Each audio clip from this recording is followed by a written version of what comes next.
Hi everyone, it's Monica, and welcome back to Tailor-Made Cards for You. Well, it's the beginning of March, and that means it's time for another page in my art journal. I actually have a theme in mind before I actually break my page this month, and the theme that I'm going to work with is coffee. Now, the reason I decided to make a coffee theme page is because I had a friend send me a couple of coffee stamps, so I thought this was a good time to go ahead and try them out.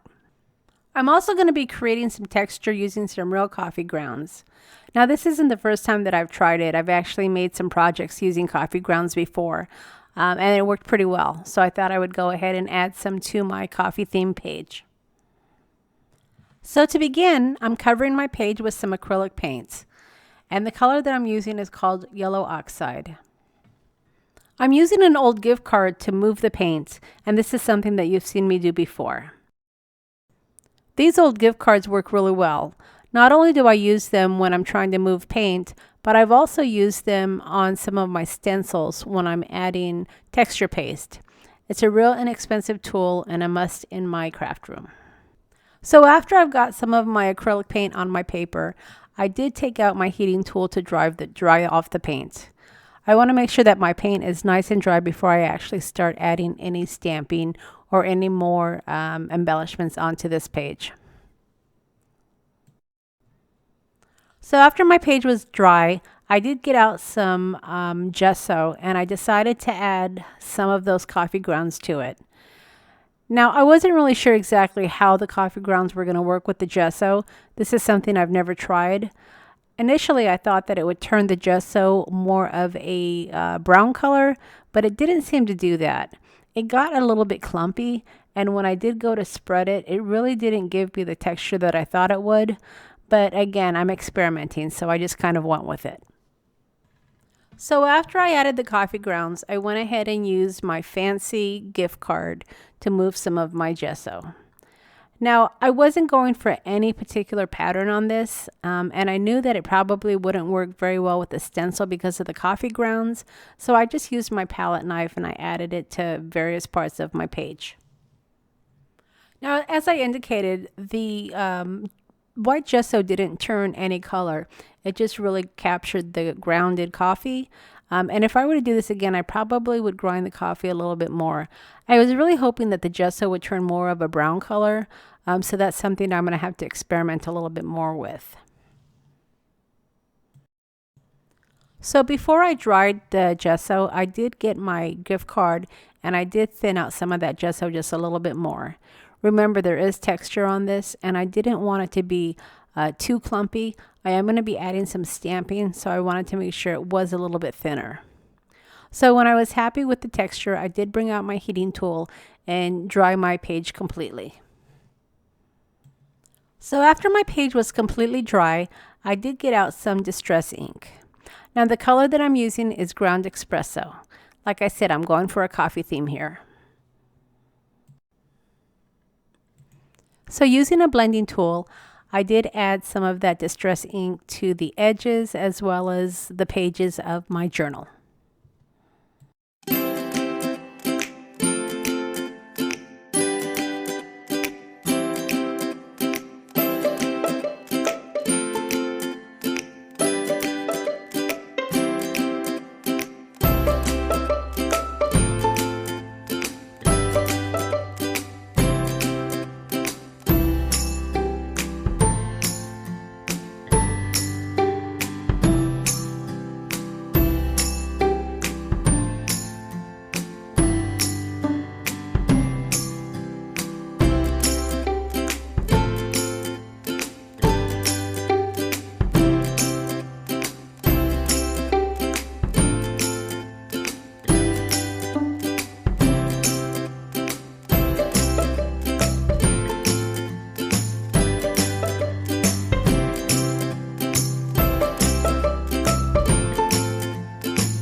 The second color that I added was from Ranger, and it's an old Adirondack earth tone color called Latte. One thing that I really loved, and I was a little bit surprised, is when I added some of my ground espresso distress ink over the area that had some of the coffee grounds, it turned the coffee grounds brown. So I was really happy that it did add some color to those, because now it actually looks like coffee on my page. Now those little coffee beans are from a stamp set from Inka Dinka Doo, and they were great for my background. Now, one thing that I found after I completed this page is I probably should have added the coffee beans after I added my main focal point, and you'll see what I mean in a minute here. Okay, so you've probably noticed that I've been bringing out my drying tool or my heat embossing gun every time that I add stamping, and that's because I'm using distress ink. Now, we all know that distress ink will react to water, and I'm going to be adding some collage medium in a minute here to adhere some of my paper ephemera, and I really didn't want my coffee beans to smear, so I made sure that I dried those real thoroughly before I went to the next layer. The coffee ephemera that I'm working with is from Canvas Corp brand, and it was off of a 12 by 12 piece of printed cardstock. All I did was I cut out some of the images and some of the sentiments, and then I'm adhering them to my page using some of that collage medium.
Okay, so after my ephemera was completely dry, I decided to stamp my focal point. And this is what I was saying earlier, where I probably should have stamped my beans after I stamped my focal point, because when I stamped the girl, she has a big coffee bean right in the middle of her face. So I guess lessons learned, right? And this shows you that, yes, I am a beginning art journal creator. And I'm learning as I'm going, but that's all right. I mean, that's what these art journals are all about. It's about experimentation and learning, right? So there you go. The two stamps that I'm using, the coffee cup and the girl, are from Unity Stamps, and these two stamps were sent to me by a friend of mine, so I was really happy to be able to use them in my art journal. The sentiment that I'm adding is also from Unity Stamps, and it reads, "Our talks are always the best talks." It was perfect for this coffee art journal. Now, one thing I have to say, every time I open up this art journal now, it smells like coffee and I love it. So that coffee, those coffee grounds that I added as texture not only work as great texture, but they will continue to have that coffee aroma throughout your life of your journal, I'm guessing. It's pretty awesome. I really like it. But if you don't like the smell of coffee, I wouldn't recommend using coffee grounds. All right, so for the edge of my journal, I am using one of my distress crayons, and the color that I'm using is Walnut Stain. That I didn't have ground espresso in a distress crayon, so I went ahead and used one of my other dark colors, which was my Walnut Stain. Honestly, they're pretty similar, so I probably wouldn't have been able to tell the difference. But don't tell Tim Holtz that I said that.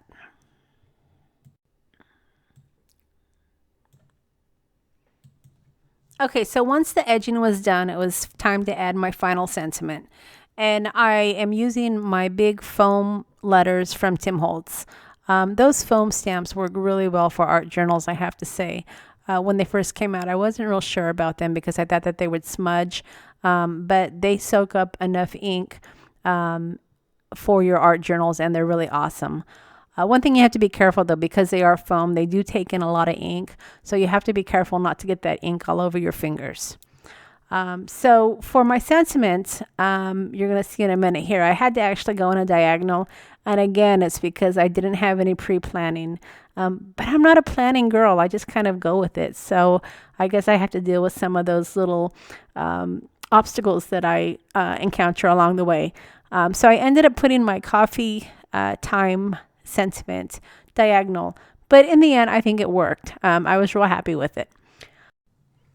So once I finished my sentiment, I did come back and add some more distress using a distress background stamp. And then to create the coffee rings, I took a real coffee cup and I added some ink from Faber-Castell, and then I used that to stamp the coffee rings on my journal. And that finished off my journal. So I hope that you're enjoying my series. I know this is the third month that I've created an art journal page, and I know you could probably tell I am a beginner, but that's really the whole point of this series, is I want to be able to show you that even a beginner can create art journals. And I'm really, really hoping that I'm inspiring some of you out there that have wanted to start an art journal and you just haven't taken the plunge. Hopefully these videos will share with you some of the mistakes that I make along the way, so when you actually go to start your journal, you won't make the same mistakes I do. Alright, so as always, I will leave a list of all the products that I've used to create this page, along with the links to the stores. If you've enjoyed my series and this video, I would sure appreciate a thumbs up. And if you'd like to share the video, I would appreciate that as well. Also, I would love for you to leave a comment. I really enjoy reading your comments. And let me know what you've thought about my pages so far, if you're enjoying the series. And if you're not enjoying the series, go ahead and tell me what you don't like about it, or if there's anything that I can do to improve it. Again, I'm trying to do these videos to help beginners and hopefully inspire you guys to start art journaling for yourself. Now, don't forget, if you're not subscribed to my channel, don't forget to hit that subscribe button before you head out. And as always, I really appreciate you stopping by. We'll see you again next time.